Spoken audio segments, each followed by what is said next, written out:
꼴불견의 20대 대선을 치르고 나서 지난 20대 대선에 관한 논평을 하려고 보니까 우리가 입에 달고 있는 대통령이라는 말이 언제부터 쓰게 되었을까가 궁금해졌다. 군주 정치에 익숙한 세계사 최초의 신생국인 미국인이 독립과 동시에 프레걸던트라는 말을 만들어 내었을 터이니 대통령이라는 말도 그때부터 생겼을 것으로 짐작된다. 프레지던트란 말이 프리자이드 즉 앞자리에 앉아있다는 글자에서 연유되었으리라 느껴지는 것을 보면 우리의 발상과 하나도 다름이 없다고 할 것이다. 신라 초기의 마을 촌장이 앉을 자리에는 언제나 맨 앞에 작대기 하나를 꽂아 놓았다고 하니 말이다. 문자 그대로 프레지던트다. 이 프레지던트라는 말을 처음 접한 중국인들은 코카콜라를 가구가락으로 쓰는 것처럼 그 의미와 음을 맞추어 백리세천덕 즉 보리시텐더라는 말로 표현을 하였다. 내 나름대로 멋대로 해석을 해보면 옥새를 쥐고 하늘의 덕을 베푸는 나라 최고 지도자쯤이 되지 않나 싶다. 미국의 인디언족들은 미국의 대통령을 자신들의 추장과 같은 존재로 인식하여 미국 추장으로 불렀다는 사실을 시애틀 추장에서 발견한다. 그렇다면 우리는 언제부터 미국 대통령을 대통령으로 호칭하였을까? 일본이 대통령이라는 말을 사용한 것이 1858년 미일수호 통상조약을 체결하는 과정에서 사용했다고 하는 것을 보면 우리의 경우는 그보다 늦은 1882년의 조미수호 통상조약에서부터 시작된 것이 아닌가 싶다. 글 서두에서부터 대통령이라는 말에 시비를 거는 이유는 그것이 일본 사람들이 번역해 놓은 말이기 때문이다. 대통령이라는 단어와 더불어 쓰는 대권이라는 말 속에 이미 너무나 권위적이고 비민주적인 속성이 내재되어 있는 것 같아 여간 거부감이 드는 것이 아니다. 가급적 국민과 친화적인 말이 없을까 하고 생각해 본다. 그런 의미에서 이번 20대 대통령 선거에 대한 총평을 써보고 싶다. 한국문단 초창기에 김동인 선생은 이런 글을 쓴 적이 있다. 별것이 다 소설을 쓰련다 되지도 않은 글을 써서 소설이라고 내놓는 사람이 있는가 하면 남의 글을 베껴쓰면서도 자기 글인 것처럼 문학지에 발표를 하거나 일본 사람 글을 번역해 놓고도 제 것인 양 콧날을 세우고 있는 몰골을 보면서 그렇게 자조적이고도 한탄스러운 글을 쓴 것이다. 이번에 치룬 20대 대통령 선거에서 참으로 가짜는 사람들이 대통령하겠다고 나서는 꼴을 보면서 필자가 하고 싶은 말이 바로 그 소리였다. 별것이 다 대통령을 한다. 이름도 한번 들어본 적이 없는 사람들이 대거 입후보하여 선거판을 더럽히고 있었으니 말이다. 그래서 그런가 여당과 제1야당의 대통령 후보가 벌린 논전을 보면서 느낀 것은 창피스럽고 역겹다는 것 밖에는 남는 게 없다. TV 토론이 없을 때이긴 희었지만 과거의 후보들은 얼굴을 마주하고 상대를 모욕하거나 인신공격을 하는 경우는 별로 본 적이 없었다. 그러나 이번에는 가뜩이나 언론에서는 비호감도 올림픽이라고까지 부르는 판인데도 낯이 뜨거울 정도의 인신공격이 난무하였다. 바보 머리가 빈 멍청이 같은 막말을 하면서 상대의 말이 거짓말이라고 깔아뭉갠다든지 자신의 책임을 회피할 요량으로 상대의 약점을 부풀려 들춰낸다든지 하는 저질스럽고 비겁한 언어들이 귀를 막게 할 정도였다. 오죽하면 진보진영의 대표적인 학자 출신인 한한상 전 부총리 같은 사람이 후보들이 하는 말을 들으면 여야를 막론하고 창피하다면서 후보들 수준이 국민 수준만도 못하다. 트럼프 대통령 당선에 이민 가겠다고 했던 미국 사람처럼 한국이 그렇게 될까봐 걱정이라는 말까지 하였을까. 허기사 대선 경쟁 시작부터 대장동 사건으로 시작하였으니 한쪽은 그 프레임으로부터 탈출해야 했고 다른 한쪽은 그 프레임을 뒤집어 씌워야만 했기 때문에 처음부터 치열할 수밖에 없었다. 이번 선거 캠페인 과정에서 전례 없이 두드러진 부분은 후보들 부인에 관한 과거사 파헤치기가 아니었나 싶다. 공인의 부인이면 본인도 공인과 다름없이 조신한 몸집과 공사를 분명히 구분할 줄 알아야 한다는 사실에 경종을 울렸다는 점에서 특기할 만한 캠페인이었다고 보여진다.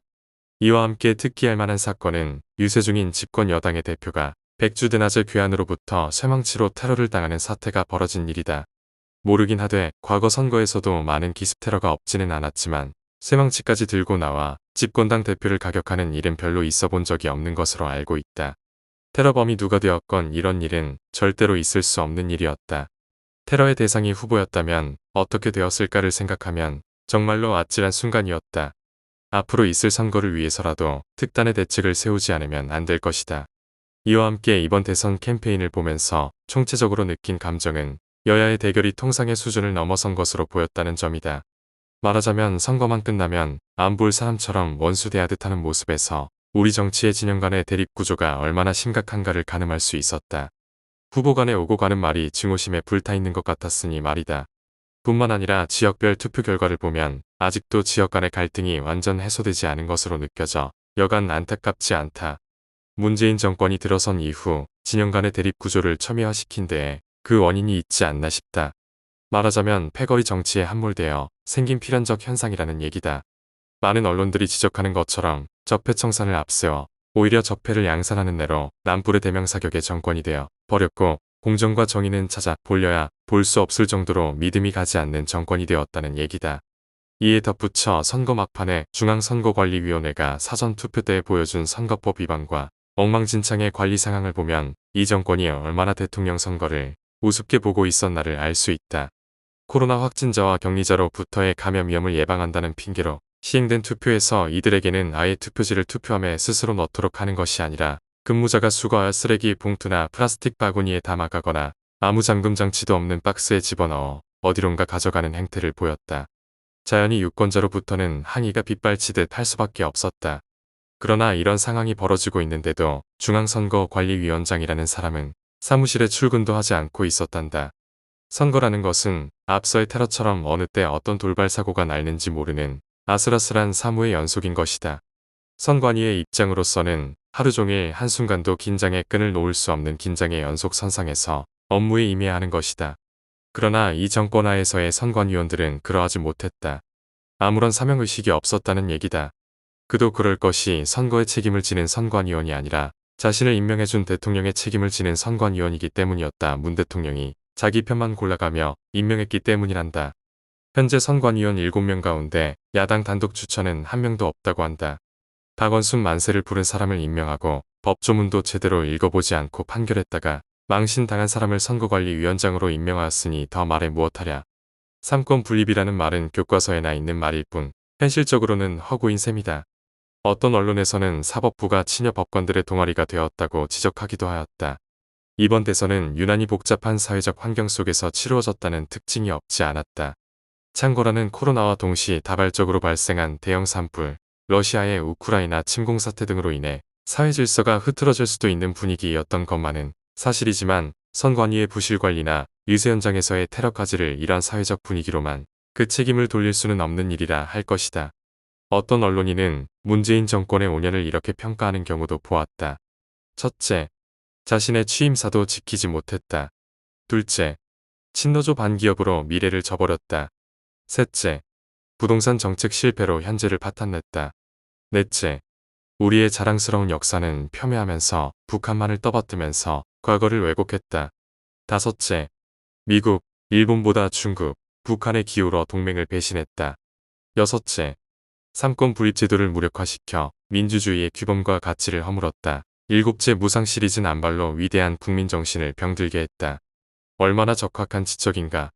새로이 당선된 대통령은 바로 이런 점부터 광정해 나가야 할 것이다. 끝으로 당부하고 싶은 말은 국민들에 의해 대통령이 당선되었다고 하여 곧 지도자가 되는 것은 아니라는 얘기다. 국민들이 그를 지도자로 만들어야 지도자가 되는 것이다. 대장장이가 풀무질로 벌겋게 달군 쇳덩어리를 망치로 쳐서 연장을 만들듯이 국민들은 대통령을 끊임없이 담금질하여 지도자로 만들어야 한다. 이렇게 만들어진 지도자는 절제된 지도력으로 나라의 운명을 스스로 개척해 가는 국민을 만들어 가게 된다. 이것이 바로 민주주의 정치체제가 갖는 강점이 아닐까. 김중희 초대 환경부 장관.